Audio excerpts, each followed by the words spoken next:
Здравствуйте, мои дорогие друзья, представители знака зодиака Весы. Таро прогноз на декаду, на 10 дней, с 20 по 31 августа. Давайте узнаем, что же нам подскажут карты. Останемся, конечно, реалистами. Это, как альтернативный вариант в наше непростое время рассмотреть стоит. Может быть, вы уже о чем-то подобном думаете, да? А тут придут правильные подсказки. Оформиться в какой-то стройный ряд, что ли, ваша мечта, намерение или цель. И у нас сегодня две колоды, и первая колода 78 дверей. Открыты двери, закрыты двери. А может быть, мы и не пойдем куда-то сами, или как открыть эту дверь, какие ключи.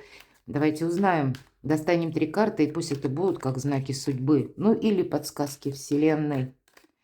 И вторая колода мы немножко раскроем. Все то, что нам покажут первые три карты. Может быть, это будут как основные направления или сферы жизни, чем вам придется заниматься или какого рода вопросы придется решать. Я такое тоже допускаю. Итак, что же там случится, что произойдет с 20 по 31, какие нам знаки дадут карты. Первая, вторая карта, третий знак. И на колоде это золоченое Таро Чиро Маркетти.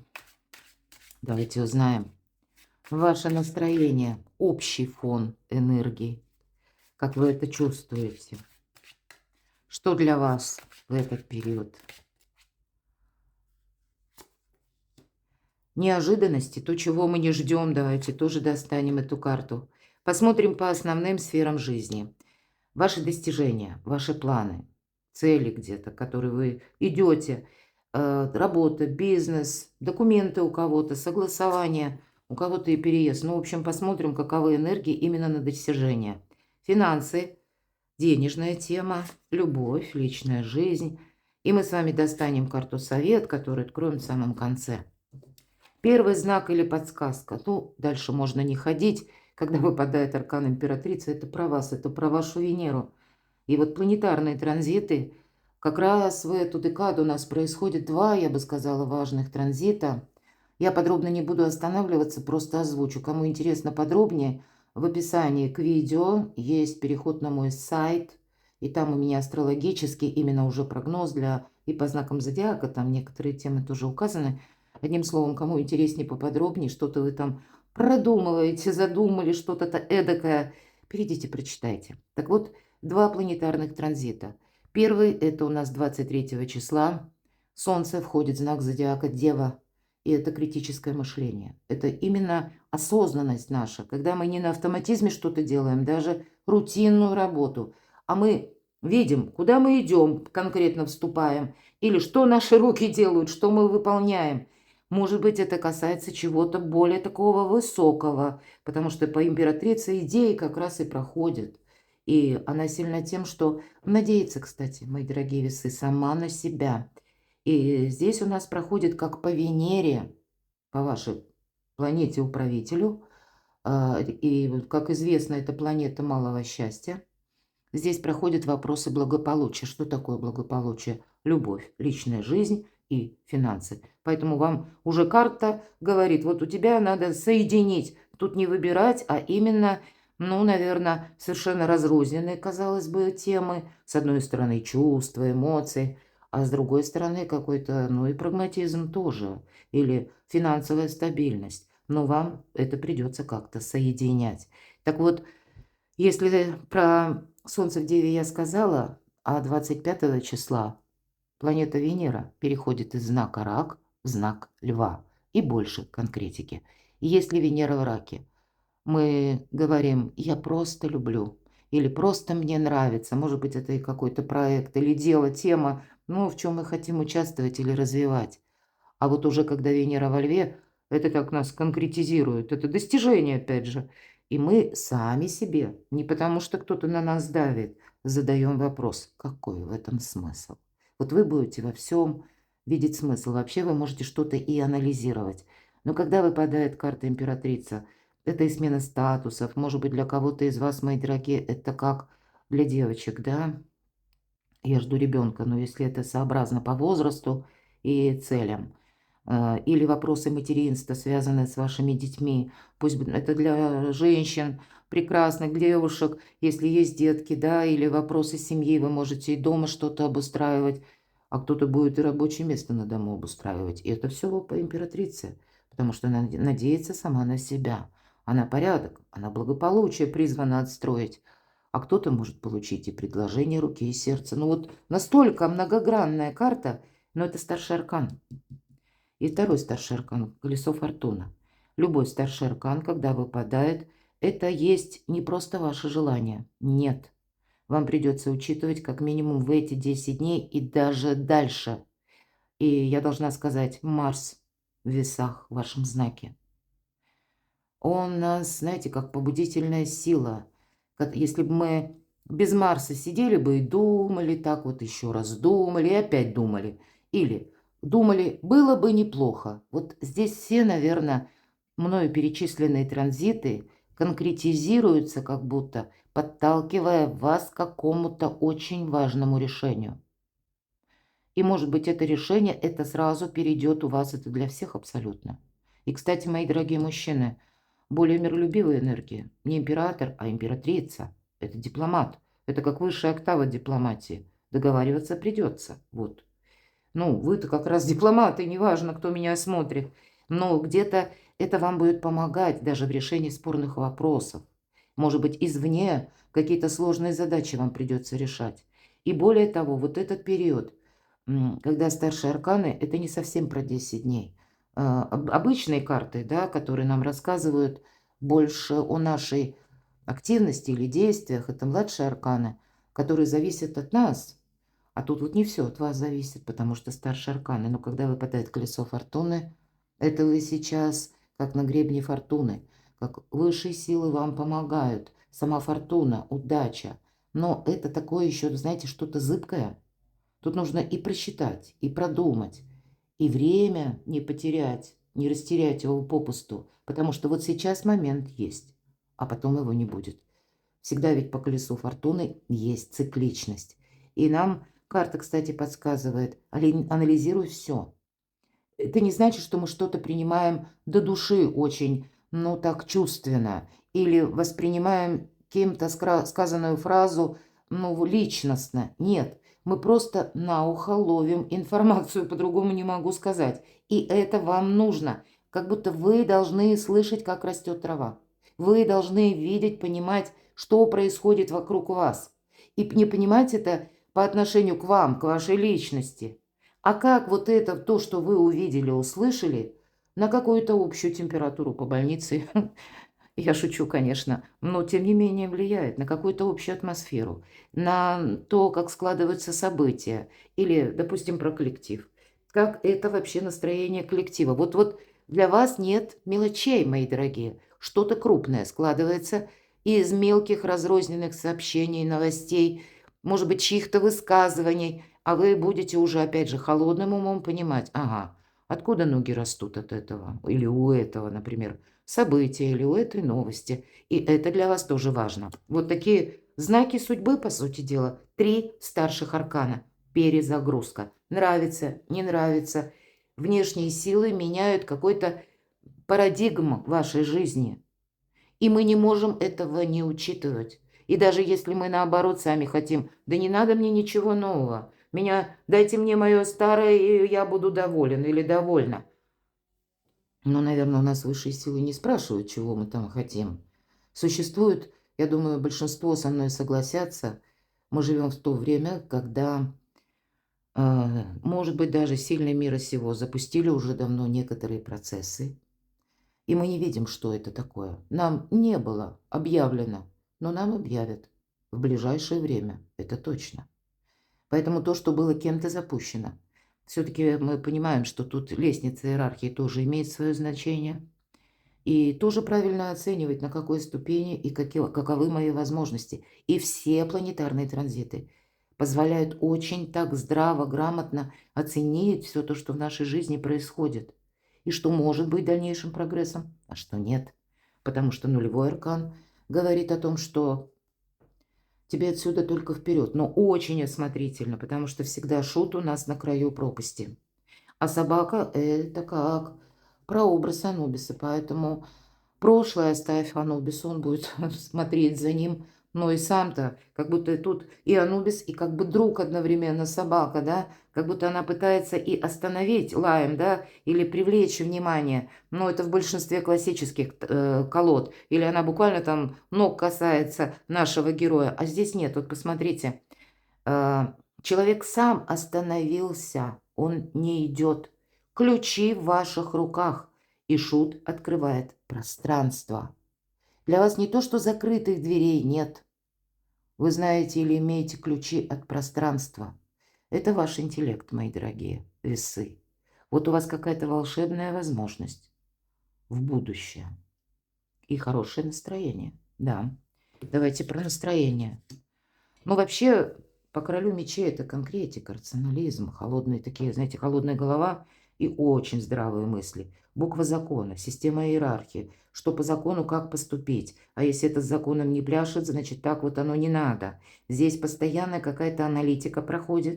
Когда мы понимаем, что если у нас как-то согласуется с буквой закона, значит и жизнь наша, она более такая определена или закон нас буквально защищает.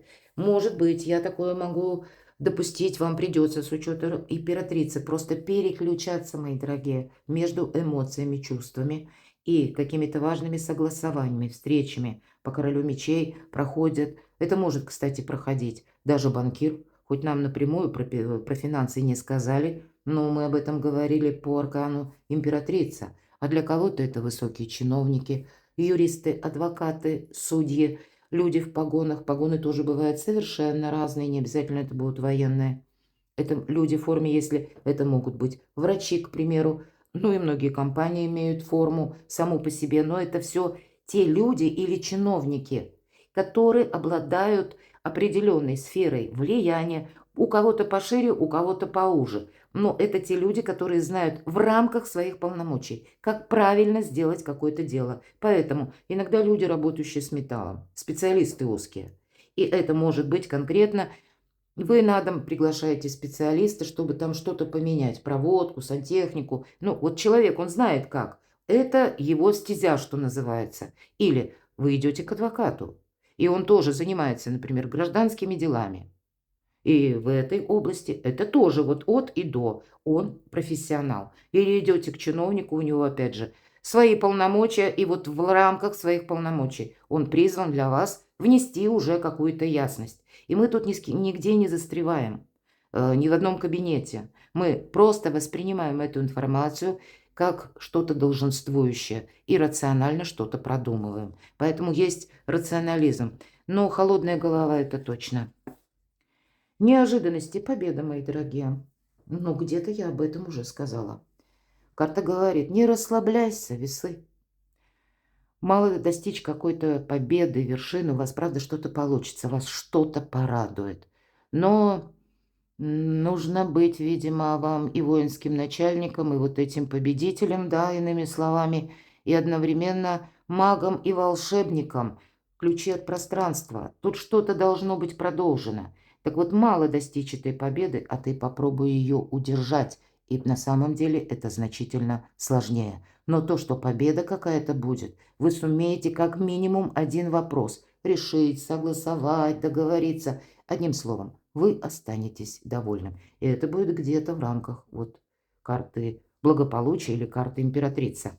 Ваши достижения, может быть, поэтому и король мечей. Не все на 100% решается. Есть какие-то обходные маневры, или вы себе представляли что-то вот в одном свете, или в одной какой-то пропорции, а вышла другая. Будьте к этому готовы, но договариваться придется. Это на достижение. Это можно переложить на любое действие. К примеру, поездки и переезды, да, может быть, думали, поеду на один срок, а поеду на другой. Собирались в командировку в одно место, а, допустим, может быть, и в то же место едете, но проживание где-то будет в другом месте, да, то есть вот есть какое-то, ведь пятерка кубков, это вообще-то пятерка мелкая карта, и это всегда пятерка недостаток. То есть вот, ну вот не так на 100% что-то складывается, как вам бы этого хотелось. а вам говорят, тут некогда о чем-то сожалеть. Это вообще не имеет никакого значения. Еще 2 кубка полных, тебе тут нужно вот эту победу, которую ты, или успех в каком-то деле в эту декаду, не только сохранять, а приумножать, но совершенно в другом формате. Ну вот как понять вот эту карту? Я иной раз смотрю на карты Таро и пытаюсь найти символы, смотрю разные колоды, ищу, в принципе, значение этих символов, анализирую. И я вам честно скажу, мои дорогие, вот эта колода 78 дверей, несмотря на то, что это относительно современная колода, вот эти ключи от пространства, ну, наверное, может быть, это отчасти наш где-то и интернет. Если только это как-то глобально все принимать.